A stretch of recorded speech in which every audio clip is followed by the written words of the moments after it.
Hello friends, welcome back to my Vrindavan vlog. और ये video का सेकंड पार्ट है, तो आपका स्वागत है मेरे चैनल पर। वीडियो को एंड तक जरूर देखें और जो भी बेस्ट पार्ट लगे और वीडियो अच्छी लगे तो लाइक जरूर करें, और अगर चैनल पर नए हैं तो सब्सक्राइब करना ना भूलें। तो फ्रेंड्स, फर्स्ट पार्ट में देखा कि जैसे तैसे हम मथुरा पहुंच ही गए। अब मथुरा आने के बाद हम रेडी भी हो गए थे और उसके बाद हम निकल पड़े श्री कृष्ण जन्म स्थान। वैसे कहीं भी जाओ तो खाने पीने से ज्यादा खर्चा तो ट्रैवल करने में ही हो जाता है, और गर्मी इतनी ज्यादा थी कि पूछो मत। इसीलिए जैसे ही हम जन्म स्थान पहुंचे तो वहाँ पे हमने सोचा कि कुछ ड्रिंक कर लेते हैं, और फिर हमने छाछ पी लिया और उसके बाद फिर हम निकल पड़े अपने मंजिल की ओर। फिर रास्ते में सोचा एक दो वीडियो ही बना लिया जाए, तो मैंने दी को बोला, रिक्वेस्ट करनी पड़ती है, अब क्या करें। फिर उसने वीडियो बनाई और मुझे तो मैं बहुत अच्छी लग रही थी। आप भी मुझे ज़रूर बताना मैं कैसी लग रही थी फ्रेंड्स। अब भाई दीदी ने मेरी वीडियो बनाई थी तो उसकी भी तो बनानी ही पड़ेगी, तो मैंने उसकी भी वीडियो बना दी एक। और ये देखिए फ्रेंड्स, रास्ते में इतनी सारी चीज़ें मिल रही थी राधा जी कान्हा जी से रिलेटेड, मतलब बहुत अच्छी थी।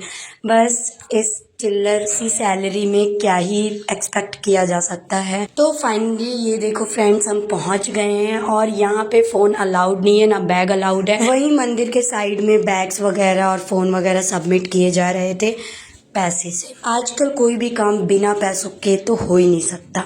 फिर हमने भी सोचा जमा करा देते हैं, तो जमा कराने गए। उसके बाद हमने एंट्री ली और सच में वो जो फीलिंग थी ना मेरी उस टाइम, इतनी ज़्यादा मैं इमोशनल हो गई थी। सच में पता नहीं कैसे गूज बम्प्स होने लग गया था मुझे जब मैं अंदर गई थी। वो मैंने सारी देखी, कारागार जहाँ पे देवकी जी को रखा गया था, और फिर कृष्ण जी का कारागार में जन्म हुआ था। एक अजीब ही सी फीलिंग आ रही थी। बहुत अच्छा एक्सपीरियंस रहा मेरा। उसके बाद हमें भूख लग गई थी, बाहर निकले तो हमने सोचा कि कुछ खा लेते हैं। फिर हम लोगों ने एक छोटे से होटल में खाना खाया। गर्मी इतनी थी ना कि आईज प्रॉब्लम भी हो गई मुझे, पापा को और दीदी को। अब 12 तो बज चुके थे और सारे मंदिर तो उस टाइम बंद हो जाते हैं।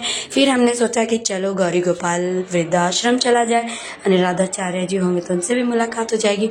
और ये देखो अनएक्सपेक्टेड था कि उस दिन 22 अप्रैल को हम पहुंचे थे और 21 अप्रैल से ही वो वहाँ पे अपना कथा सुना रहे थे, और मुझे याद नहीं आ रहा ये कब तक चलता उनका। तो उस दिन हम लोग गए और वो हमें मिल भी गए। पहुंचने के बाद पहले हम लोग लगे फिर से लाइन में खाने के लिए, कि हमने वहाँ पे कम खाया था, उतना ज़्यादा स्वादिष्ट भी नहीं था भोजन वहाँ का। बट यहाँ पे फिर हमने लाइन लगाई और खाना स्टार्ट किया, और यहाँ का खाना ज़्यादा अच्छा था। फिर उसके बाद हम थोड़ा घूम रहे थे जब तक हमें बोला गया कि अनिरुद्धाचार्य जी बैठे हुए हैं, आइए मिल लीजिए। तो ये देखिए मैं अंदर गई और सामने बैठे हुए थे साक्षात अनिरुद्धाचार्य जी। और फिर हमने देखा, ये देखिए मैंने जूम भी किया वीडियो में, बट भीड़ लगा रखे थे लोगों ने, तो दूर से थोड़ा देखा। फिर उसके बाद लाइन लगा के उनका आशीर्वाद लेने के लिए सारे पैर छू रहे थे, मैं भी गई। पापा ने फिर 100 रुपये दक्षिणा वो दान पेटी में डाला।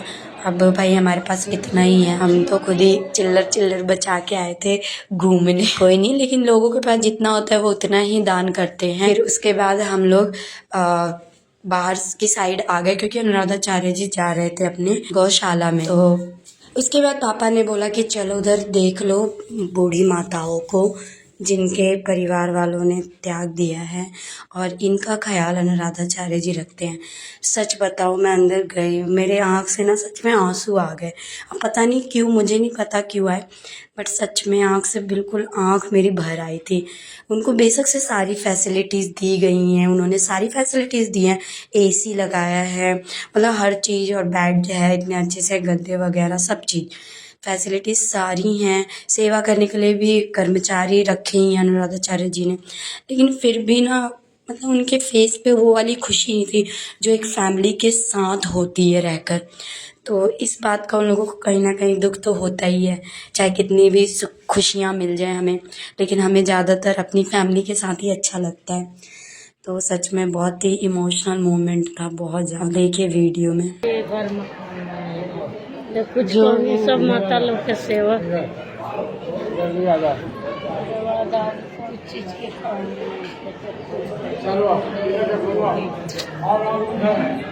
मुझे लगा था मैं ही रो रही हूँ, लेकिन देखा तो मेरी मम्मी भी रोने लग गई थी। सच में बहुत ज़्यादा फील हो रहा था अंदर से। फिर हम लोग आ गए नीचे जहाँ पे सत्संग करते हैं अनुराधाचार्य जी। यहाँ देखिए ये सारे लोग सुबह से बैठे हुए थे, हम तो अभी गए थे बट ये सारे सुबह से बैठे हुए थे। इसीलिए जब ब्रेक टाइम था तो ये लोग कोई सो गया था, कोई बैठा था खा वा कर। फिर उसके बाद हम भी बैठ गए, हमने सोचा हम भी वेट कर लेते, वैसे मंदिर तो कोई खुला नहीं होगा। तो हम लोग भी बैठे और 3 बजे बाबा जी के आने का, गुरु जी के आने का समय था। तो हम बहुत मुश्किल से, और 1:45 2 तो बज ही गए थे। फिर हम बैठ के ऐसे ही भजन कर रहे थे। अनुराधाचार्य जी का ये रिकॉर्डेड वीडियो फिर चला दिया गया था, फिर वही सुन रहे थे जब तक।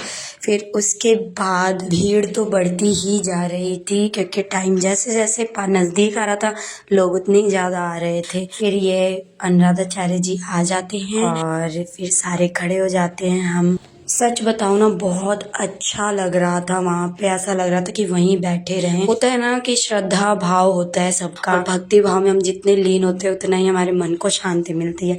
तो वही हाल था।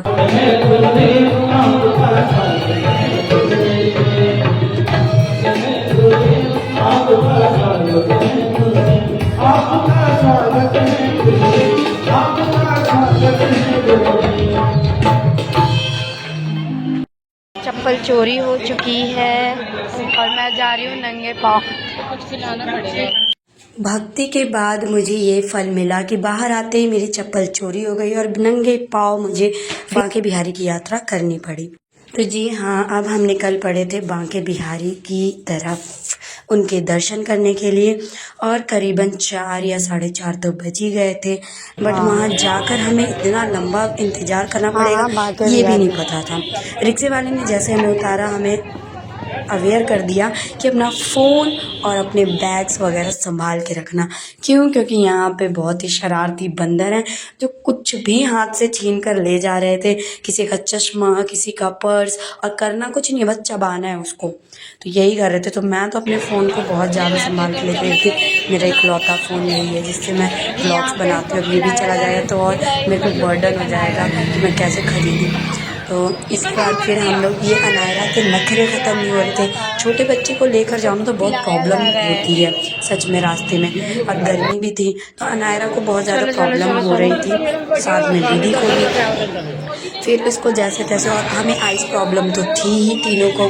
तो मैंने तो यहाँ मेडिकल से ड्रॉप्स भी है, आई ड्रॉप भी ले लिया था, फिर वही रास्ते में डाल कर जा रहे थे। फिर यहाँ मैंने सोचा कि अपने बांके बिहारी जी के लिए माला ले लेती हूँ और प्रसाद। तो फिर मैंने ले लिया, और मुझे नहीं पता था कि दीदी मेरी वीडियो बना रही है। फिर मैंने देखा, मैंने बोला चलो एक काम तो इसने बिना बोले किया, नहीं तो वीडियो बनाने के लिए तो इससे रिक्वेस्ट करनी पड़ती है। फिर यहाँ भी हमें 1.5 घंटे कम से कम वेट करना पड़ा, और दिन टाइम जैसे बढ़ रहा था, टाइम जैसे नज़दीक आ रहा था, वैसे ही इतनी ज़्यादा भीड़ हो गई एकदम से।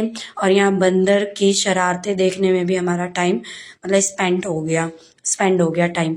तो फिर इसके बाद 5:30 बजे मंदिर ओपन हुआ और हम चल पड़े अंदर। कितना धक्का मुक्की, इतनी ज़्यादा भीड़ हो गई थी, बट फिर दर्शन तो अच्छे से हो गया। दूर से उनकी वजह झरोखा दर्शन करा, वो बहुत ही मज़ेदार था, बहुत अच्छा लग रहा था। ऐसा फील हो रहा था कि मतलब इतनी देर जो हम वेट किए इतनी गर्मी में, उसका अच्छा फल मिला। बहुत ही मज़ा आया मतलब अंदर उनके दर्शन करके। फिर ये देखिए वीडियो मैंने बनाया, मैं तो हाइट छोटी होने की वजह से इतना देख नहीं पाई थी, बट फ़ोन ऊपर करके मैंने वीडियो बनाई और बहुत बहुत सुकून सा फील हुआ। बहुत सुंदर लग रहे थे मेरे खाने। इसके बाद हम बाहर की तरफ निकल पड़े, और अभी भी फ़ोन मैंने बहुत बचा के रखा था अपना, क्योंकि रास्ते में कहीं से भी बंदर चुरा के हाथ से छीन कर ले जा रहे थे। फिर रास्ते में ये राधे राधे लिखवाने वाले आए चंदन से। फिर इनसे मैंने और मम्मी का, दी का और अपने भतीजे का सोचा लगवा देते हैं। और पूरे रास्ते तो हमने लगवाया नहीं, आँख से इतने ज़्यादा परेशान हो गए थे कि कुछ करवाने का मन ही नहीं कर रहा था। फिर उसके बाद आनू ने तो लगवाया ही नहीं, बस एक ही बार लगवाया। फिर मेरी बारी आई, मैंने सोचा इनकी वीडियो बना लूँ। फिर मुझे एक अंकल ने अवेयर किया कि फ़ोन रख लो, नहीं तो ले जाएंगे बंदर। फिर मुझे याद आया और फिर मैंने अपना नहीं बनाया वीडियो और मैंने रख लिया। अगर मैं वीडियो बना भी रही थी तो इतनी ज़ोर से फ़ोन पकड़ रखी थी ना कि पूछो मत। फिर उसके बाद हमने गाड़ी ली, ये जो नई गाड़ी, नए स्टाइल की गाड़ी देखी थी मैंने, तो इसको तो वैसे एडवेंचर आइलैंड वगैरह में ही देखा था, यहाँ पे भी देखा। फिर लास्ट हमारा जो डेस्टिनेशन था वो प्रेम मंदिर था। सोचा तो था बहुत जगह जाएंगे, बरसाना, निधिवन, बट टाइम इतना कम था और मुझे पता ही नहीं चला कि क्या इतना कम टाइम बचा। इस वजह से ना सिर्फ प्रेम मंदिर ही लास्ट हम गए और उसके बाद फिर हम घर के लिए रवाना हुए। तो प्रेम मंदिर में जैसे एंट्री हुई, मैंने सोचा था बहुत सारी वीडियोस बनाऊंगी, लेकिन कुछ नहीं बना क्योंकि भीड़ इतनी ज़्यादा थी। तो वीडियोस बनाना हो स्पेशली तो मेरे ख्याल से मॉर्निंग में ही आना चाहिए, ताकि दोपहर तक वीडियो बना लो, उसके बाद क्लोज हो जाए। बीच में इस्कॉन टेम्पल भी पड़ा था, बट हम नहीं गए बिकॉज ऑफ टाइम। तो यहाँ पे आए और यहाँ देखा मैंने, बहुत अच्छा मतलब व्यू था यहाँ का, बहुत ही सुंदर। और जैसे जैसे अंधेरा हो रहा था वैसे वैसे लाइट्स जल रही थी। और फिर यहाँ मैं आ गई। इन लोगों की तो प्रॉब्लम ही ख़त्म नहीं हो रही थी सच में।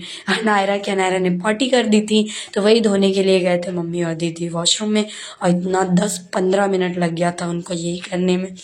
फिर उसके बाद हम वापस आए और फिर मंदिर के यहाँ पे दर्शन करने से पहले ही हम बैठ गए। वहाँ बैठने के बाद फिर मैंने 1-2 फोटोज़ क्लिक की। दैन पापा ने बोला अंदर जाके दर्शन कराओ। फिर उसके बाद मैं और दीदी और मम्मी और आयुष मेरा भतीजा गए अंदर दर्शन करने। अनु, वो देखो मौची, वो देखो, इधर देखो ना।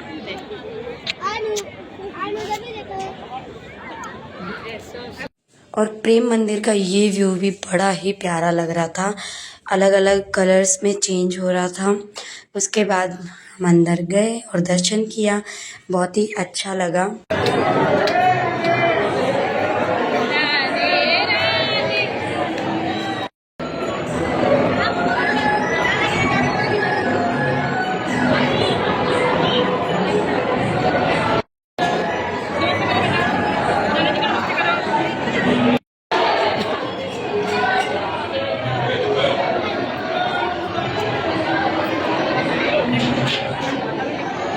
यहाँ भी बहुत ज़्यादा भीड़ थी और रात को ही यहाँ का व्यू अच्छा लगता है, तो ज़्यादातर लोग तो रात को ही आते हैं यहाँ पर दर्शन करने प्रेम मंदिर में। इसके बाद जैसे हम बाहर निकले तो हमने सोचा कि पेड़े ले लेते हैं प्रसाद। फिर पेड़े ले लिया और हम पहुँच गए अपने सीधे होटल ही पहुँचे, डायरेक्ट गाड़ी लेकर गए। बट रास्ते में ना मन नहीं किया वीडियो बनाने का, आंखें इतनी ज़्यादा जल रही थी। पूरे दिन की ऐसे भाग दौड़ में इतनी ज़्यादा प्रॉब्लम हो गई थी आईज में। रात को जैसे ही हम वहाँ पहुँचे तो बहुत सारे थक चुके थे और फिर मैंने ड्रेस चेंज किया और हमने सोचा था पहले कि रात को ही निकल लेंगे, बट परेशानी होने की वजह से हमने और थकावट होने की वजह से हमने सोचा कि पहले रेस्ट कर लेते हैं, मॉर्निंग में देखेंगे, क्योंकि ज़्यादातर मॉर्निंग में ही ट्रेन मिलती हैं दिल्ली की। फिर मॉर्निंग में उठे और बहुत ही अच्छा फील हो रहा था। फिर हम निकल पड़े अपने घर की तरफ। तो हम लोग सारे जा रहे थे। ये रूम हमें 650 में मिला था, जो कि बहुत ही सस्ते में मिल गया था। नहीं तो ऑटो लोग जो थे 3-4 घंटे का हमसे 1000 रुपये मांग रहे थे, जो कि हमें बिल्कुल नहीं। मतलब नींद भी कितनी अच्छी चीज़ होती है ना, नींद पूरी कर लो सब पूरी थकान दूर हो जाती है। अब हम खुशी खुशी जा रहे थे अपने घर। रात को तो इतनी बुरी हालत हो गई थी, बट कोई नहीं, अब जैसे तैसे तो हमने ये सफ़र पूरा कर लिया और बहुत अच्छा रहा। बट एक चीज़ की कमी महसूस हुई, वही कि 2-3 जगहों पे नहीं जा सकी मैं। सोचा तो घर से यही प्लान करके आई थी कि जाएंगे एंजॉय करेंगे, बट टाइम की वजह से नहीं हो पाया। हम ट्रेन में गए, ट्रेन में हमें सीट भी मिल गई, जनरल की टिकट लेकर गए थे हम। अब भाई सडनली प्लान बनाएंगे तो जनरल की टिकट लेंगे ना, तत्काल कौन ही निकलवाने जाएगा, वो भी 2-3 घंटे की दूरी के लिए। ट्रेन अगर लेट होता है तो 3 घंटे, नहीं तो 2.5 घंटे या 2 घंटे में पहुंचा देता है हमें मथुरा। तो बहुत अच्छे से हम बैठ गए थे। मैंने सोचा था कि ऐसी ही रहेगी हमारी सीट, बट भीड़ तो आप देख ही सकते हैं।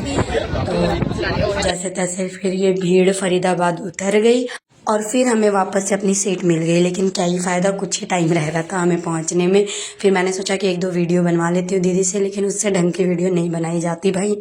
क्या करूँ मैं, क्या करूँ। अब नेक्स्ट अगर मैं पॉपुलर हो गई तो ज़रूर कैमरा पर्सन रखूँगी। तो फ्रेंड्स यही थी हमारी जर्नी। बाय बाय, अब मिलते हैं नेक्स्ट व्लॉग में।